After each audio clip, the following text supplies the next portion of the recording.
Bienvenidos a La Píldora Roja, un espacio donde interpretamos el entorno político, económico y empresarial del Ecuador. Yo soy Gustavo Isurrieta y hoy conversaremos sobre el rol del Estado. Para ello nos acompañan en el panel tres invitados de lujo. Está de vuelta con nosotros Carlos Barrionuevo Chávez, quien es un abogado experto en derecho laboral. Hola con todos, ¿cómo están? Gracias por la invitación, otra vez. Gracias por estar de vuelta, Carlos. Como siempre, está con nosotros José Lo Andrade, quien es analista económico y político. Muy buenas tardes, Gustavo, y muy buenas tardes con todos. Vamos adelante. Y regresa a nuestro panel Félix Pilco del Salto, quien es un asesor legislativo. Muy buenas tardes, un saludo para todos. Un placer compartir este panel con Carlos y con Joselo, contigo, por supuesto, Gustavo. Y bueno, vamos a conversar de un tema muy importante e interesante en la tarde de hoy. Es un placer tenerte de vuelta para nosotros, así que bienvenido siempre. Muchas gracias. Comenzamos a discutir, pero antes revisamos el punto de mira. En Ecuador es común la creencia de que es responsabilidad de los políticos hacer... Por lo tanto, se les exige que resuelvan todos los problemas de la sociedad. No solo que ayuden a defender la vida y la propiedad, sino que den educación, que curen las enfermedades, que provean viviendas y que distribuyan la riqueza, para supuestamente velar que cada uno reciba lo que merece. Hoy en La Píldora Roja nos preguntamos si el rol de los políticos en el poder es realmente otorgar felicidad a los habitantes de un país como si fueran Papá Noel. A propósito de que se viene la Navidad, sin embargo, ahora en La Píldora Roja, que con la Navidad tiene en cuanto al color, comentaremos esos temas el día de hoy. Muchos ecuatorianos piensan que la felicidad debe ser un obsequio de los políticos en el poder, o que incluso ese poder debe establecer el lugar de cada quien en la sociedad. Desde su perspectiva, ¿la felicidad debe ser creada por los políticos o más bien la búsqueda de la felicidad es una responsabilidad de cada individuo? Bueno, yo creo que lo acabas de mencionar tú claramente, ¿no? De hecho, en cuanto se comentó algo sobre este tema, lo primero que me vino a la mente fue esa línea de la Declaración de Independencia norteamericana, que lo que el gobierno o el Estado americano lo que promovía era, en cierto modo, que las personas encuentren o busquen la felicidad en un entorno con ciertas garantías. La verdad es que más allá de eso, tenemos a un Estado repartidor que de remate mientras reparte, destruye, porque no solo se trata de repartir como si esto fuese neutro y si los participantes dentro del juego se quedasen conformes y contentos. Es muy sencillo. Plantéense lo siguiente, si yo voy a su barrio y en este momento soy el presidente del barrio y le quito a la mitad de la gente, a la mitad de la población de su barrio los recursos que ellos poseen y se los entrego a la otra mitad sobre pretexto de igualar los ingresos de cada sector, vamos a ver pues qué piensan aquellos a los que se les quita el dinero, si van a permanecer contentos y simultáneamente observarán que hay otro sector de la población que en este momento al menos en principio aplaude. ¿Cuál es el problema con eso? Que genera pobreza, que destruye los incentivos de la generación de riqueza y que en suma cuando viene un Estado entre paréntesis justiciero o entre comillas justiciero, lo que hace es impartir injusticia y redistribuir, o mejor dicho, crear más y fabricar más miseria para el país del que son parte. ¿Qué es lo que yo creo sobre la participación del Estado y la búsqueda de la felicidad de la ciudadanía o de la sociedad? Yo creo que la invención de la estructura del Estado, que fue una invención consensuada entre las sociedades para poder convivir de mejor manera en algún momento de la historia de la humanidad, ha sido aprovechada de manera perversa por una clase política que cada vez se siente más autorizada moralmente para dirigir la vida del resto de los ciudadanos. Y eso es un error garrafal que estamos viendo como consecuencias hoy en día. La destrucción de las sociedades, hacer de una sociedad dependiente de una clase política, hacerle pensar a la gente y meterles en el chip mental de que si no existe una clase política paternalista, esa sociedad está destinada al fracaso. Y lo único que ha logrado es que la clase política, casi de todos los países del mundo, busquen el poder y fortalecer esta estructura del Estado para tener más control y más poder, no necesariamente para generar las condiciones donde las sociedades tengan la posibilidad de crecer en todos los ámbitos de la vida. Es sumamente importante la educación en este tema. La educación y la concientización y el compromiso de todos los sectores que defendemos la libertad de una u otra manera. Y en este tema de la defensa de la libertad, el área educativa, las universidades, los colegios tienen un rol muy importante, pero sobre todo las familias, porque es en el núcleo familiar donde se van a inculcar estos valores de esfuerzo, de trabajo, de no dependencia para salir adelante en la vida. Y es contra aquello, contra esto que estamos luchando todas las sociedades casi del mundo, porque los políticos cada vez más se sienten con la autoridad suficiente para decir que van a llegar al poder, van a manejar al Estado para generar felicidad a las sociedades. Y al fin de cuentas ellos llegan al poder, o la mayoría de políticos tradicionales quieren llegar al poder para tener simplemente el control y ejercer el poder a su gusto, sin necesariamente que busquen las condiciones para impulsar libertades, impulsar igualdad de oportunidades a una población que cada vez es más dependiente de la clase política tradicional. Esa sería mi opinión en primera instancia y quisiera pasarle la palabra a Carlos para que dé su participación. Gracias, Félix. Veamos. ¿Los políticos nos pueden dar felicidad? No, no lo pueden hacer. No solo que para tratar de hacerlo tienen que actuar de manera inmoral, antiética, dañando a otros para favorecer a otros. Me explico, más bien veámoslo desde el punto de vista práctico. Para que un político haga feliz a otro, necesariamente tiene que quitarle a un tercero. Por ejemplo, si yo mañana soy político e indico quiero hacer más feliz a las personas y voy a aumentar un bono para todos, en teoría para todos. Lo cierto es que para yo pagar ese bono tengo que quitárselo a alguien. Es decir, a través de impuestos tengo que quitarle a alguien para poder hacer feliz a estos otros. Pero a la par estoy haciendo infeliz a otro grupo de personas. Entonces, lógicamente, prácticamente no hay forma que un político pueda hacer feliz a los demás, más allá de que quizás con sus discursos bonitos, que nos agrade, que sea divertido, que baile una tarima, pero en el momento de ejecutar una medida política, necesariamente va a tener que perjudicar a otros, lo que significa que sea infeliz. Es más o menos como si un empleador quiere reconocer a sus trabajadores de la mejor manera porque trabajan bien, porque les cae bien, se siente agradecido y al final del año les quiere dar determinado beneficio. Porque el momento en que una persona da ese altruismo, realmente al mismo tiempo es compensado por felicidad. La persona que es altruista, eso es una cuestión que a veces digo, no es que es realmente altruista, porque el momento que una persona da algo a alguien por simple hecho de querer dárselo, se está beneficiando haciéndose feliz, porque se siente bien ayudando a los demás. Pero no se va a sentir bien ese empleador si viene el Estado y le quita algo para darle a los trabajadores o a otra persona. No, así no funciona la felicidad. La felicidad solo funciona de manera individual, de manera consensuada, por acuerdo entre las partes, de manera libre, porque si no hay libertad, sino que me toman para darle a otro que sea feliz, en ese momento yo dejo de ser feliz, porque a nadie le gusta que le tomen sus cosas o le administren sus cosas. Eso nos hace infelices.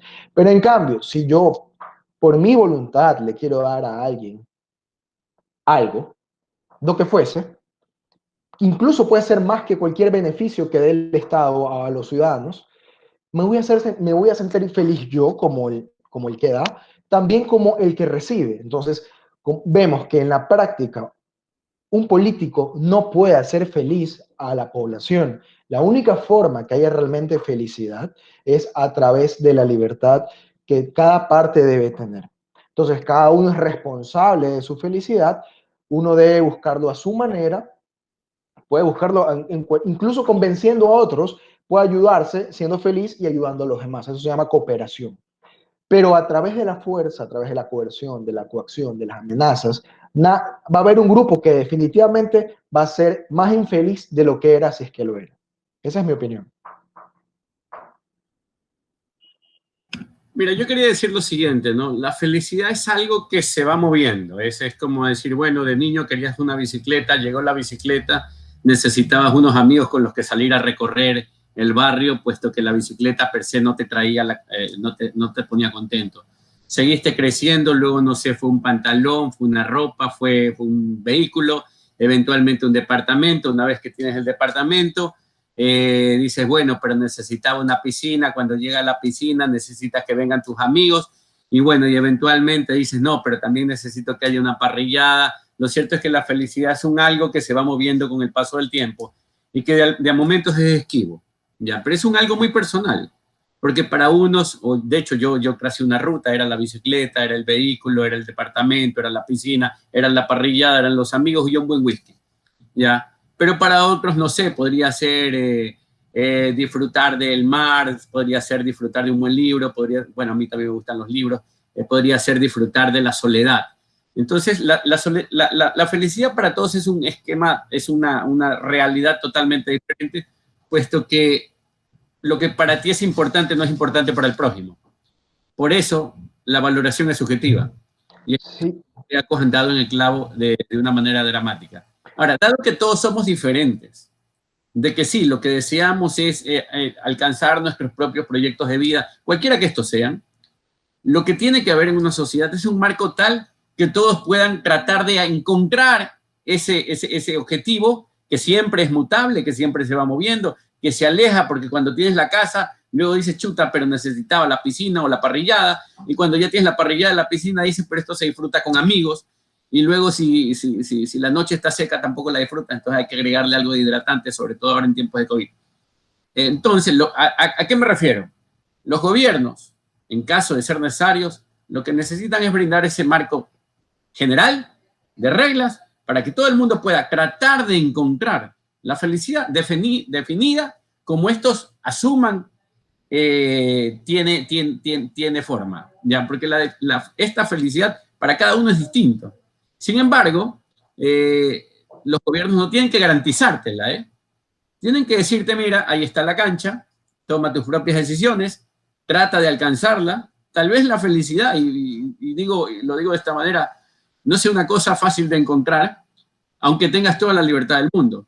Pero lo que sí es cierto es que bajo determinadas condiciones, no solamente no se alcanza la felicidad, sino que no se alcanza a vivir meridianamente bien, ¿ya? O razonablemente razonable, valga la redundancia, ¿ya? Y hay momentos totalitarios, sobre todo con estas variantes del colectivismo socialista, como son el fascismo, como son el nacionalsocialismo, en que no solamente no alcanzas la felicidad, sino que tu único objetivo es sobrevivir, ¿ya? Y escapar del mando autoritario de aquellos que dicen que te van a crear la felicidad en la tierra y lo único que hacen es traer el infierno.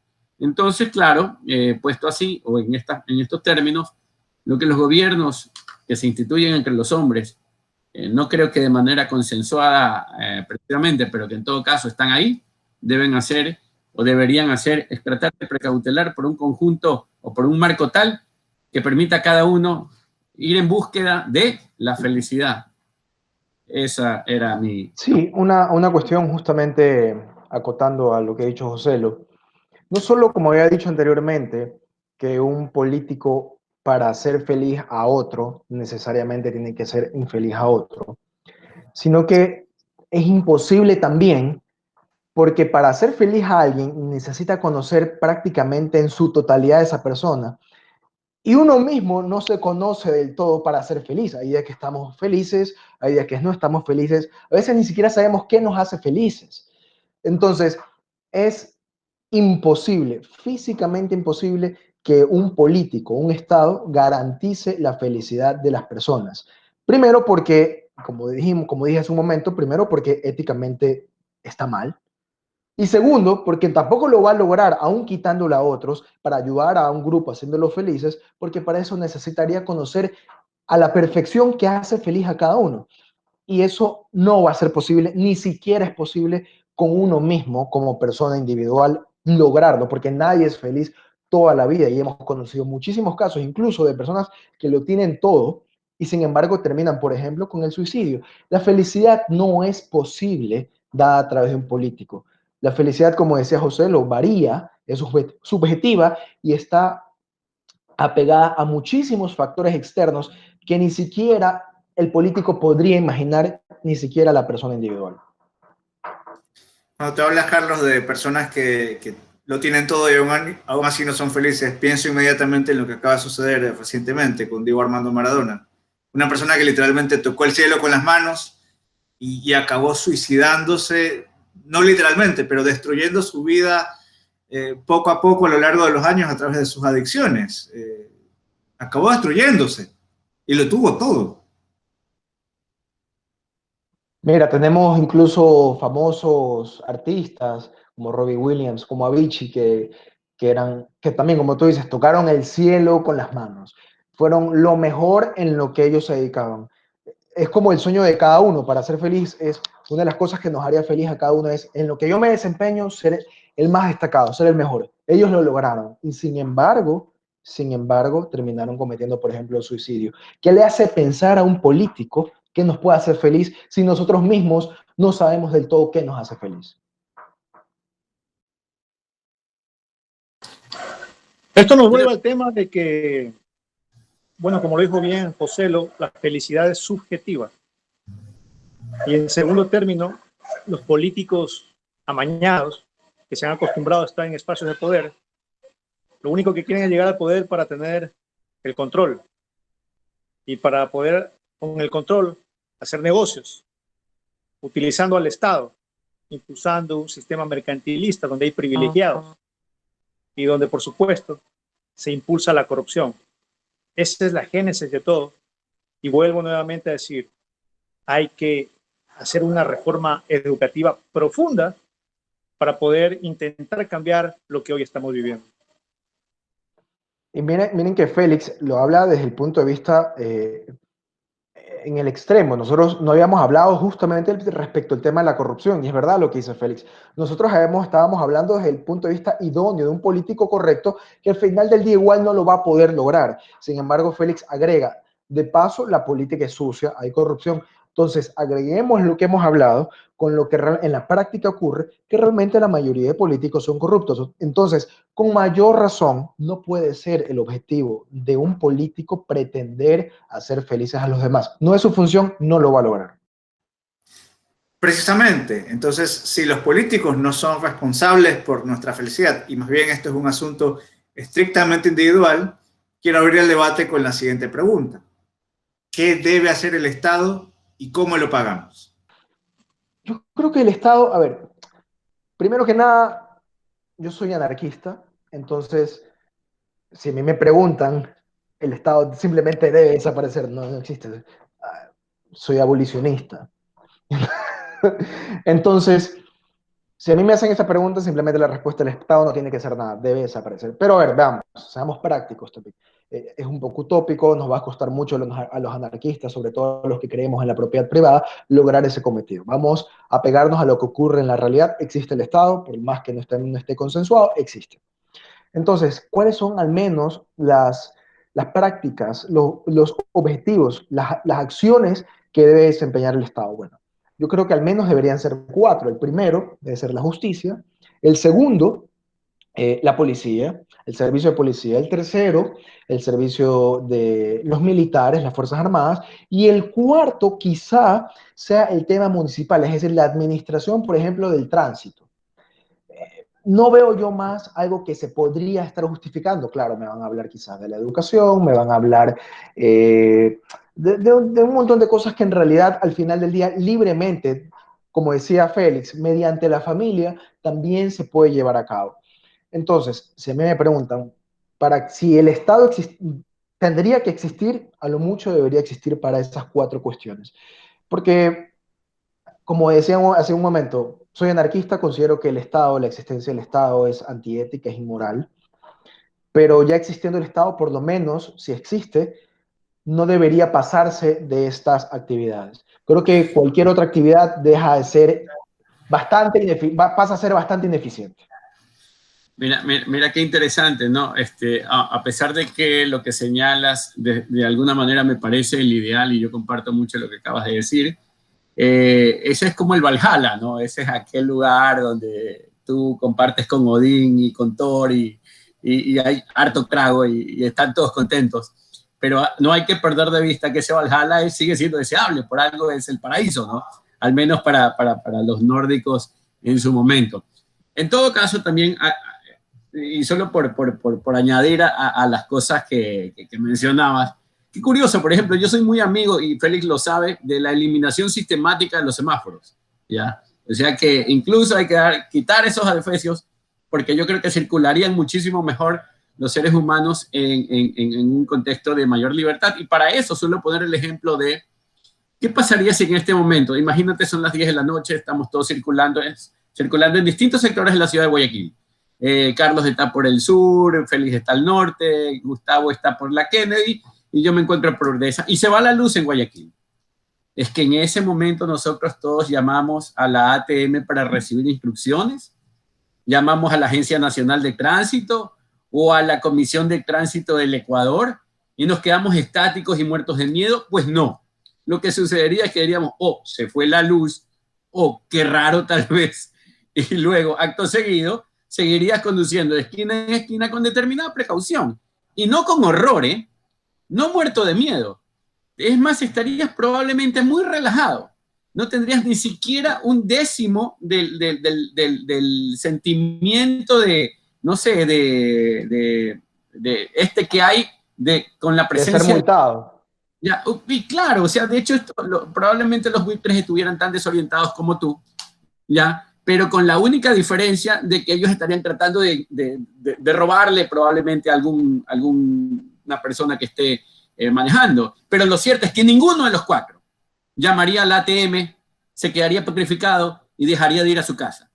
Y ninguno de los cuatro, estoy seguro, tendría un accidente de tránsito en el intento.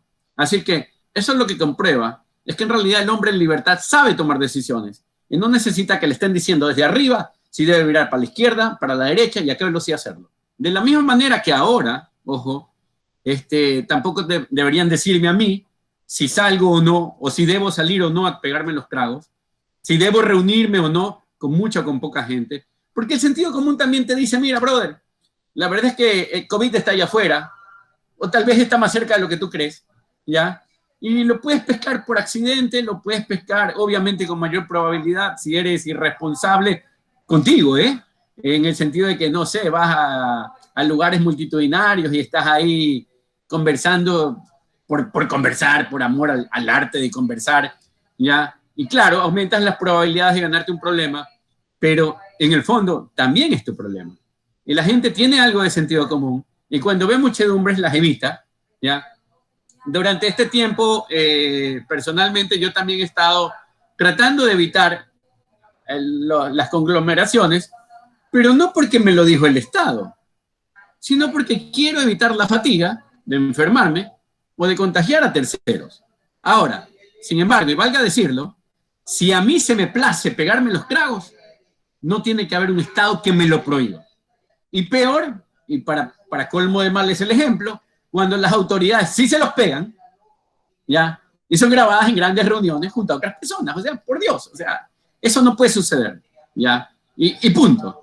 Y por cierto, hoy es jueves de manantial y están todos cordialmente invitados a ir al manantial, a pegarse como guayaquileños de bien, como guayaquileños que se respetan, ¿ya? Así que los esperamos esta noche a pegarse sus tragos para conversar libertariamente hablando, en libertad, y con los riesgos que la vida pone, ¿no? Porque mientras haya vida hay riesgo, pero lo mejor es tener libertad para asumir esa vida. Caso contrario se llama cárcel. Caso contrario estás tras el muro de Berlín, viviendo ese infierno del cual todo el mundo quiere escapar. Bueno, eso era lo que quería decir.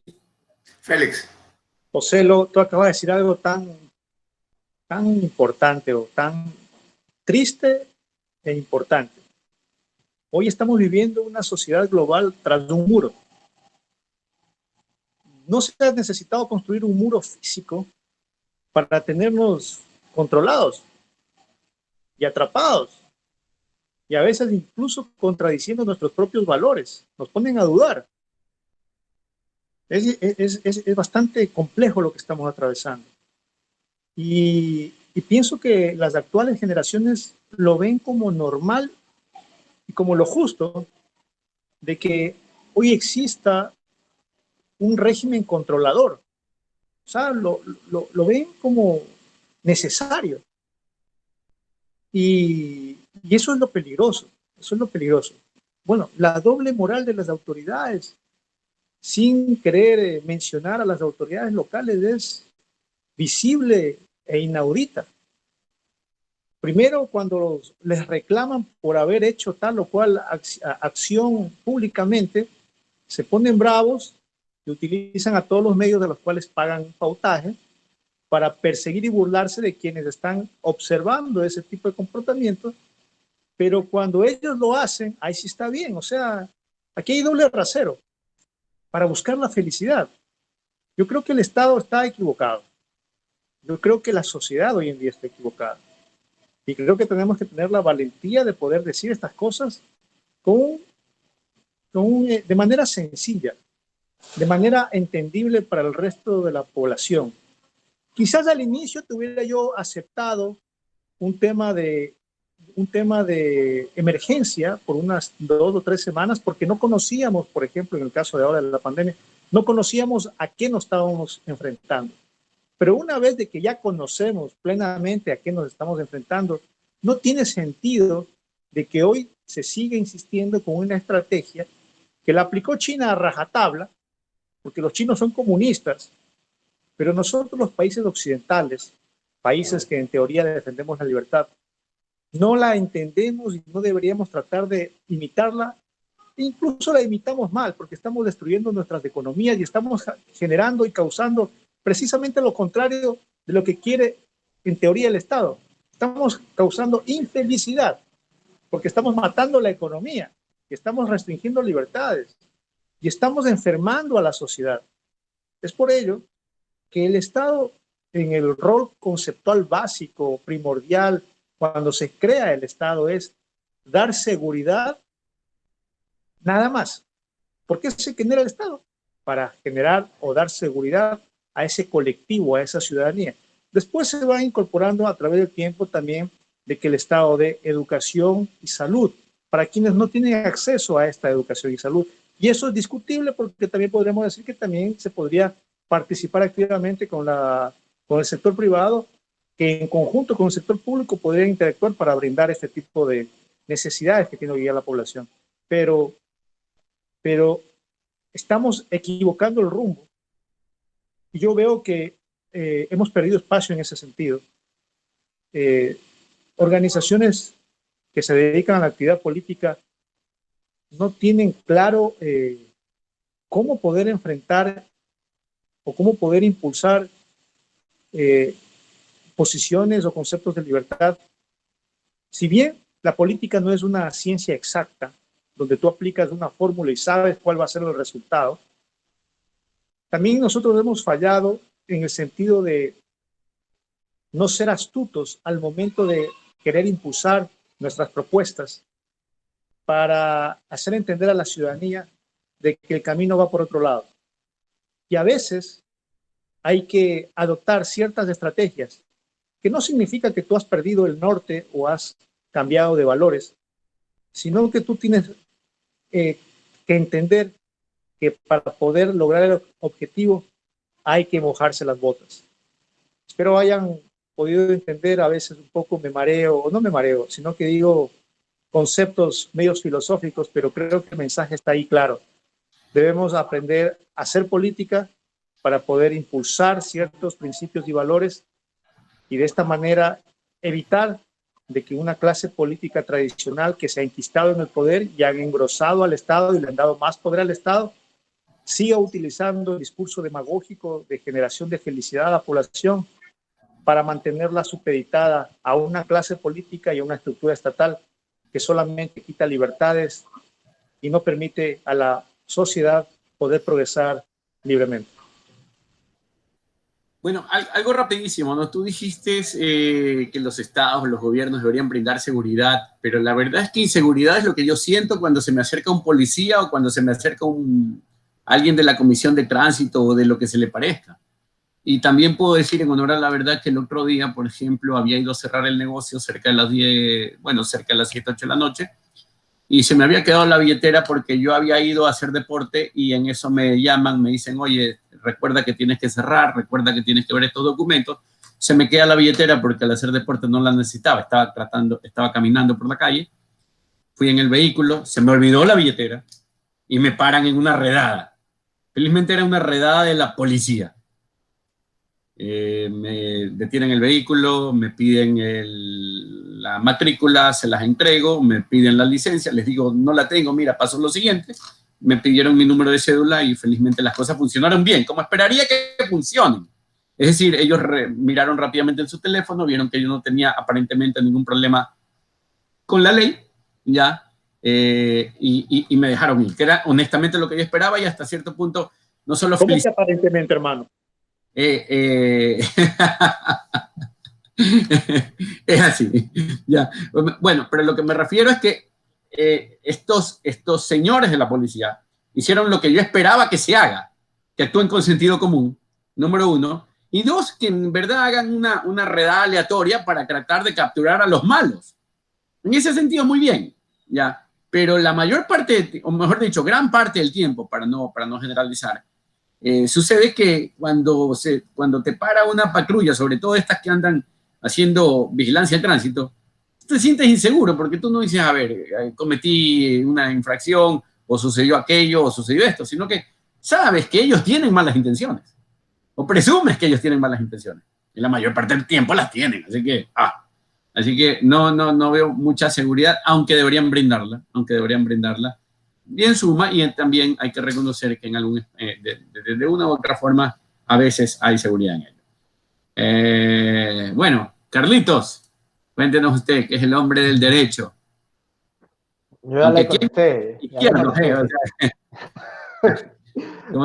lugar de derechos humanos hay izquierdos humanos.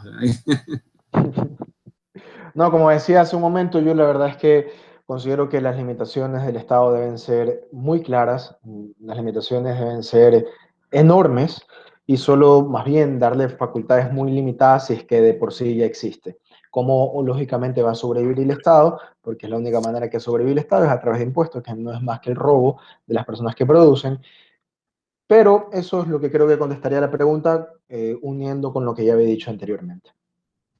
Mira, tú hoy, Carlos ha lanzado un bombazo. Estimados amigos, los impuestos son un robo. Es la verdad. O sea, imagínate que tú trabajas, tienes tus recursos, haces tus cosas, estás medianamente fuera de la ciudad y dices, bueno, yo me voy a brindar mi propia luz eléctrica, tengo un generador. Yo no voy a salir de casa, ya, y no sé, y tengo un pozo para obtener agua. Y voy a trabajar a través de Amazon, voy a vender mis productos y no sé, y a su vez voy a traer las cosas a la casa. No voy a salir de mi hogar. Tengo un patio, digamos, decente o pequeñón en el cual salgo a caminar y no voy a interactuar con la sociedad. Sin embargo, los estados dirían, bueno, pero ¿y mi parte? ¿Mi parte por qué? Pues si me encerré, o sea, no estoy saliendo, estoy viviendo mi vida sin molestar a nadie. No, pero es que tienes que pagar impuestos. ¿Impuestos? ¿Pero por qué? ¿No? Pues por respirar, brother, porque estoy encerrado. No, sí, la lógica del Estado te dice, te vamos a cobrar impuestos porque estás ahí. Y mientras respires, te vamos a cobrar impuestos. ¿Ya? Aunque estés encerrado, no convivas con nadie, no utilices el alcantarillado, no utilices el alumbrado público, no utilices nada, no utilices nuestra seguridad. No, tranquilo, que yo tengo cercado eléctrico y tengo rayos láser por si acaso los enemigos quieren entrar. Igual te cobrarían. Y cuando intentes protegerte y les digas, no voy a pagarles porque no estoy utilizando ninguno de sus supuestos servicios, ellos van a dispararte. Y van a tratar de sacarte a rastras de tu hogar, demostrando que si no pagas impuestos, ya, dado que has decidido vivir de esa manera, este es un ejemplo extremo, pues ellos están dispuestos igual a matarte, ¿ya? Porque cuando te resistas te disparan, ¿ya? Y cuando te saquen a rastras e intentes huir de esa cárcel a la cual te quieran llevar, te disparan. Entonces, no es tan descabellado lo que Carlitos Barrio Nuevo está diciendo el día de hoy. Y bueno, y por si acaso, y para aquellos que les interese un poco hacer este tipo de reflexiones que parecen medio chifladas, pero que son parte de la píldora roja, pues a esto usualmente se le llama anarcocapitalismo, ¿ya? Y pueden encontrar en pensadores tales como Murray Rothbard o Robert Nozick, tal vez un Estado ultramínimo, o Hans Hermann Hoppe, como lo quieran ver, referencias interesantes de por qué existe gente que cree que se puede vivir pacíficamente sin necesidad de un gobierno, bueno, sin necesidad de un Estado, porque de alguna manera gobierno lo hay, o sea, de la misma manera que lo hay en una urbanización privada. Y eso es un buen ejemplo. A lo que voy, José, es que se vienen elecciones en unos pocos meses y parece existir un consenso entre las diferentes fuerzas políticas que el Estado al menos tiene que brindar seguridad, justicia, educación y salud. Entonces, de algún lado tiene que salir el dinero. Cuéntame de eso. Bueno, Enran decía que un gobierno para no ser inmoral debería financiarse a través de rifas y sorteos. Pero la verdad que para la cantidad de cosas que hace, difícilmente eso va a alcanzar. Pero bueno, dejando a un lado el ideal y siendo algo práctico, así como mencionaba Carlos, sí, pues definamos bien qué es lo que va a hacer el gobierno, definamos muy bien a quién va a destinarse el servicio que el gobierno presta, es decir, bueno, por ejemplo, se va a transferir una cierta cantidad de recursos de un sector de la sociedad a otro, porque estimamos que este sector de la sociedad lo necesita, porque se encuentra en una situación tal que es necesario ayudarlo de esa manera, y a eso busquémosle financiamiento. Y ese financiamiento debería ser lo más neutro posible. Y cuando digo lo más neutro posible, por ejemplo, me refiero a un impuesto que, a pesar de ser un robo, a pesar de ser distorsionante, a pesar de distorsionar la economía, a pesar de causar grandes males, es de entre los malos un esquema, digámoslo así, un poco menos pernicioso. Y con ello me refiero, por ejemplo, a una tasa única del impuesto a la renta. Porque si tú le cobras más al que más tiene y menos al que menos tiene, lo que generas es una sociedad en la que se incentivan la pobreza y que se promueve o se castiga la eficiencia y de alguna manera se estimula permanecer en el estrato de bajos ingresos. También si tenemos una tasa única que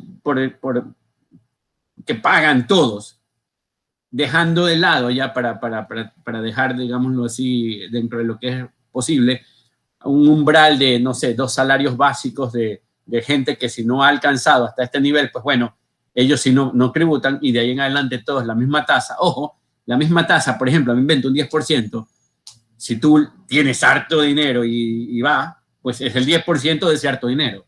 Y si tú tienes poco, pues es el 10% de ese poco, ¿ya? Entonces, si tú quieres evitarlo, pues vamos, eso por un lado.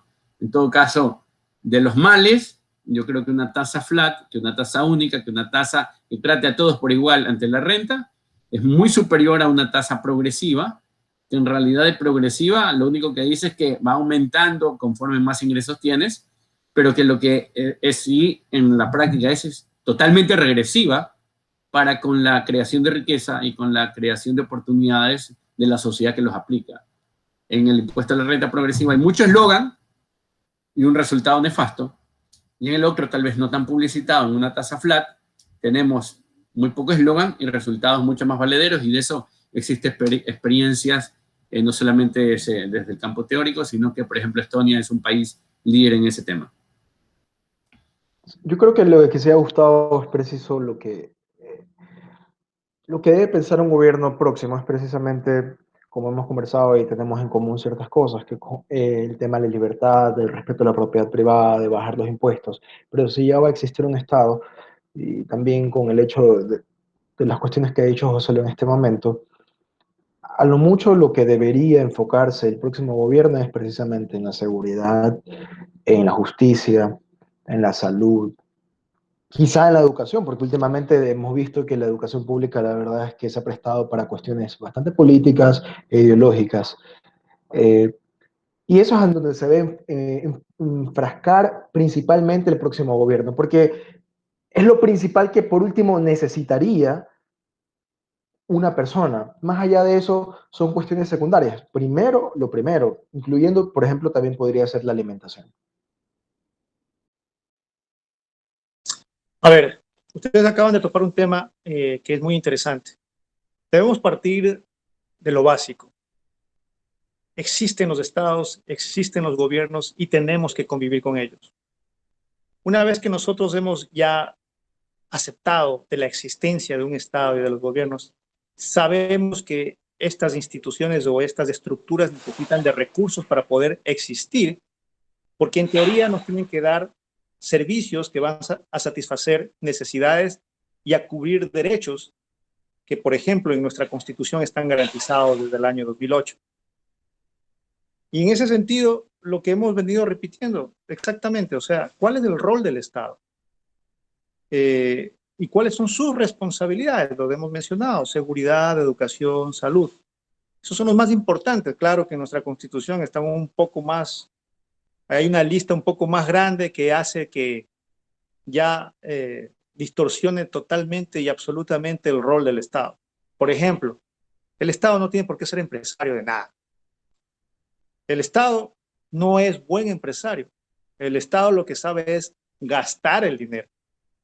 Y ningún modelo de gobierno, ningún modelo político va a tener el suficiente dinero para poder satisfacer o cubrir esas responsabilidades que tenga, porque siempre van a ir aumentando estas responsabilidades y estos compromisos. Y siempre vamos a tener déficit, siempre van a meter el bolsillo el bolsillo, va a meter la mano en el bolsillo de los ciudadanos, siempre va a suceder eso. Entonces hay que saber controlar aquello. Ahora, ¿para qué existen las leyes? Para limitar el poder de los funcionarios públicos. En el derecho público solamente se puede hacer lo que está escrito dentro de la ley. Lamentablemente, las estructuras jurídicas en nuestros países de lengua o de cultura donde viene el derecho francés, la redacción es dada a muchas interpretaciones, por eso es que tenemos las cortes constitucionales para que interpreten qué es lo que mismo quiere decir una ley o la constitución. Justamente, Félix, da la impresión de que las leyes en América Latina, no solamente en Ecuador, no limitan el poder, sino que reflejan el poder. Los acobijan. Mira, mi experiencia dentro de la Asamblea durante estos 3 años y medio ha sido bastante enriquecedora para entender cuál es la lógica del sector público, de la burocracia, del poder. Y cuando tú vas con una posición contraria a limitar el poder o a garantizar seguridad a la ciudadanía, te salen con precisamente esta posición de derechos humanos, de esta constitución garantista, donde tenemos un modelo constitucionalista que cobija a todo el entorno legal de una sociedad. Yo siempre he sido de la teoría, y a muchos abogados no les gusta lo que yo digo, porque no lo terminan de entender o no me explico bien. Las culturas anglosajonas, principalmente Inglaterra, Reino Unido, Canadá, Australia, no tienen constitución. No tienen constitución. Pero funcionan muy bien, funcionan mejor que nosotros. Son muy respetuosas de las personas, de los ciudadanos. Y no han necesitado una constitución. Acá seguimos insistiendo con un modelo constitucionalista. Tenemos 21 constituciones desde 1830, sin contar la constitución de Guayaquil, la de Quito, etcétera, etcétera, que no han funcionado y que tienen una duración según la coyuntura política. Seguimos insistiendo en aplicar la misma medicina a una enfermedad que cada vez es más grave. No queremos aceptar de que quizás la cura está por otro lado. No queremos aceptar que quizás la cura no está en hacer más grueso o más grande al Estado. Quizás la vía va por otro lado y nunca lo hemos intentado. Nunca nos han permitido intentar la otra fórmula, porque han convencido a la ciudadanía, a la sociedad, de que la única manera de poder intentar generar felicidad es por esta vía, por la vía del Estado Todopoderoso y donde hay políticos privilegiados que tienen el control del Estado, con ciertos grupos de poder que están enquistados dentro de este manejo político, y con lo que único que hacen es ejercer el poder para mantener sus canonjías. Eso es la realidad, lamentablemente. Es por ello que insisto y voy a volver a repetirlo las veces que sean necesarias. Vamos a decirlo así, y esta no es una conjetura teórica, tú lo has vivido desde adentro. Yo lo he vivido desde adentro, conozco a profundidad cómo es el manejo al momento de hacer leyes, al momento de hacer política. Ahora, es importante que también para hacer política y ejercer política hay que entender a la ciudadanía, a la población. No podemos tampoco desconectarnos de manera tajante y pensar que nuestra visión o nuestra posición es la correcta y que el resto están equivocados y que no tienen derecho tampoco a opinar ni a decidir nada. No. Muchas veces cometemos ese error también. Pero hay que tener la inteligencia suficiente, la sobriedad suficiente y la paciencia suficiente para comenzar a cambiar este chip mental de comportamiento de nuestras sociedades para encontrar otro camino que quizás nos lleve a la felicidad que tanto anhelamos y que es la razón de ser de todos los seres humanos. No, de acuerdo en parte con lo que ha dicho Félix. Siempre estar también, si bien nosotros podemos pensar de modo radical respecto de ciertas cuestiones, no podemos alejarnos de la realidad ni del sentir de otras personas, porque es la única manera en la que podemos también al mismo tiempo hacer prácticas nuestras creencias, es la única manera en la que podemos llegar a los demás, comprendiendo a los demás, ¿no? Y enhorabuena que está aquí Félix, que ha vivido desde adentro la política en la Asamblea y ha conocido la diversidad que hay dentro de nuestra política, ¿no? Y la complejidad que esto también tiene. Ahora bien, después de casi 200 años de vida republicana, algunos sectores cuestionan la vigencia de un sistema centralista que ha creado una economía pobre y reprimida, donde se castiga la creatividad, la excelencia, la competitividad y la innovación. Ante este escenario, ¿es viable considerar avanzar hacia un modelo federal en Ecuador? Sí, absolutamente sí. Así la clase política tradicional se enferme, no le guste escucharlo, que digan que esto es separatismo, que afirmen de que esto va a llevar a la disolución del país. Sí, no hay otra vía. Hemos recorrido mucho el país y precisamente nos hemos dado cuenta de la diversidad de nuestra sociedad. Y una de las razones por las cuales el modelo centralista ha fracasado constantemente y continuamente es porque no permite al resto de regiones poder impulsar su economía, sus sociedades bajo la percepción local. Y hay que darles la oportunidad a todas las regiones o provincias o como sean divididas estas circunscripciones, la oportunidad de poder impulsar modelos de desarrollo acordes a sus propias realidades. Yo sí soy un convencido de que el modelo federalista a la ecuatoriana, porque tampoco tiene que ser una copia de absolutamente nadie, tiene que ser discutido y construido para poder encontrar una estructura estatal mucho más acorde a nuestra realidad y que se adapte más y que permita más el desarrollo de nuestra economía en todas las regiones del Ecuador. Justamente por mi forma de pensar, yo estoy totalmente en contra del centralismo, pero también no solo desde el punto de vista ético o moral, sino también desde el punto de vista práctico. El centralismo lo que impide precisamente, como dice Félix, es que otras partes del país, fuera de la capital o sus alrededores, puedan desarrollarse de mejor manera. Que esté centralizado un país significa que para llegar a los otros extremos de dicha nación, de dicho país, va a ser muy difícil atenderlos. Porque por más que me pongas un delegado del ministerio, del gobierno en el extremo del país, para poder hacer algo ellos tienen que pasar por temas burocráticos hasta llegar al gobierno central. Yo soy de la idea que la provincia libre de Guayaquil hubiese sido magnífica si se hubiese mantenido. Hasta que llegó el dictador de Bolívar y, bueno, nos anexó a la fuerza. Creo que, además, el centralismo no puede ejecutarse de manera correcta porque la idiosincrasia de determinadas regiones no son las mismas. Creo que está claro que en gran parte de la costa y de la sierra no pensamos igual, no nos manejamos igual, independientemente de lo que sea bueno o malo para cada uno. Sí, hay una parte de este país que está más acostumbrado, le agrada más la idea de tener un Estado sobreprotector, bien, pero si hay una parte del país en la que está pensando más bien en el progreso, en la economía, en el comercio, en la libertad, entonces déjenlo ser.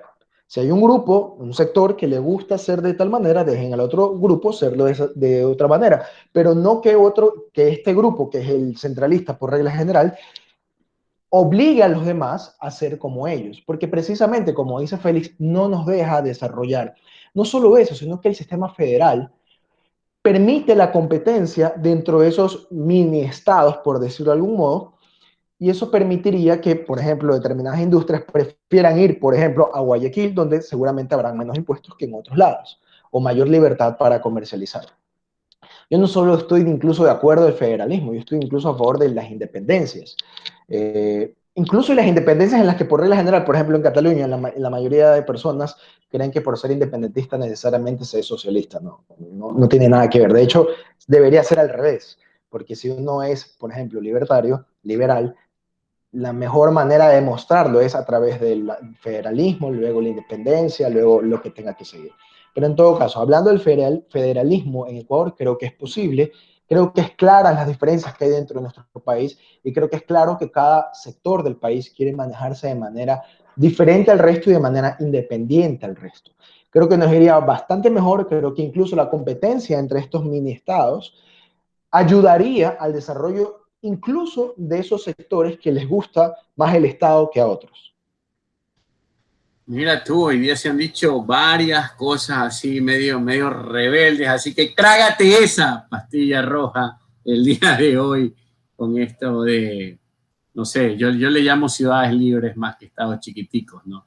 En todo caso, alguna vez alguien me dijo, debemos promover el Estado de Derecho. Y yo dije, al menos, ¿por qué no el estadito de derechito, no? Que ya es un avance en la dirección adecuada.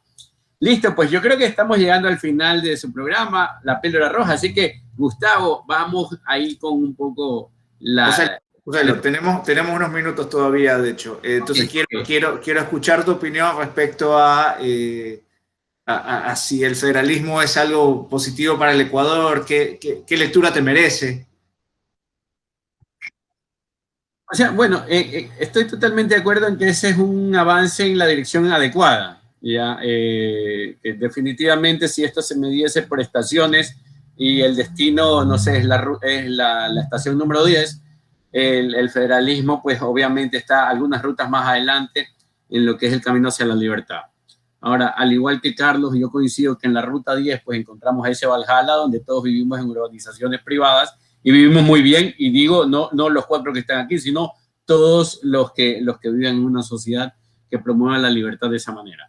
Sin embargo, más allá del federalismo, personalmente a mí me gustan el término ciudades libres, donde tengan todo tipo de normativa diferente, donde ellos escojan su propio rumbo. Al igual que en una urbanización se puede decidir hasta qué hora tal cosa, cuándo se hace limpieza y cuánto es la cuota, porque en estas ciudades, pues, o a estas ciudades asisten aquellos que están de acuerdo con este grupo de reglas privadas que ciertamente son necesarias para convivir, ¿no?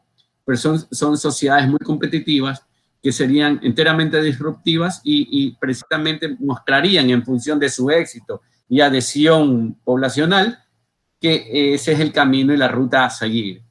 Lo que no tiene ningún asidero es aceptar al Estado como tal, ¿ya? Y creer que el Estado está ahí para hacer de todo, porque para variar, cuando alguien hace de todo, todo lo hace mal, y ni lo poco que debería hacer y entendiendo lo poco, digámoslo así, desde un consenso clásico liberal, se hace mal también, porque el Estado hace de cualquier cosa, ¿no?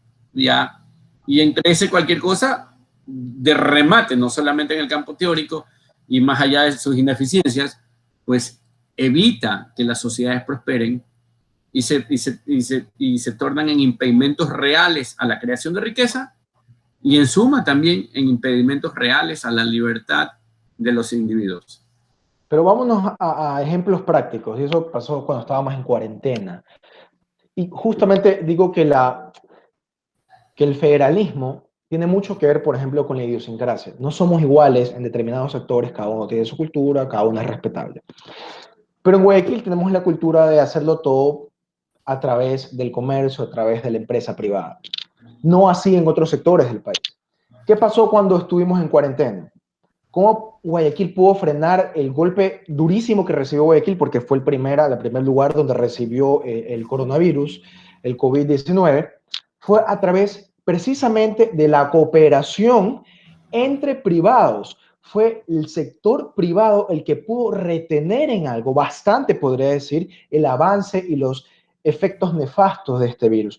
No así en otros lados, que más bien esperaron a que el Estado haga algo y no lo hizo eficientemente. Si hubiésemos esperado en Guayaquil que el Estado haga algo, hubiese sido peor la situación.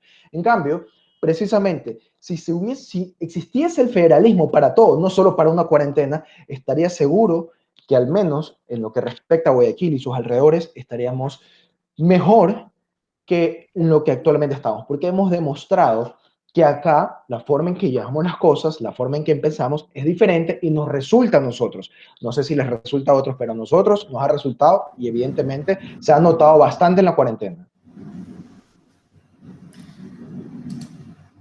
Por todo lo expuesto, debemos recordar que la búsqueda de la felicidad requiere confianza en nuestras capacidades para labrarnos nuestro propio destino y no en delegar esa responsabilidad a los políticos, ya que se ha demostrado sobradamente que estos buscan capturar el poder político para usarlo para su propio beneficio, perjudicando a los demás.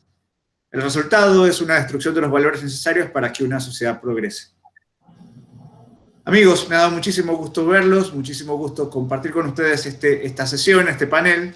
Les mando un fuerte abrazo y nos vemos en una próxima ocasión.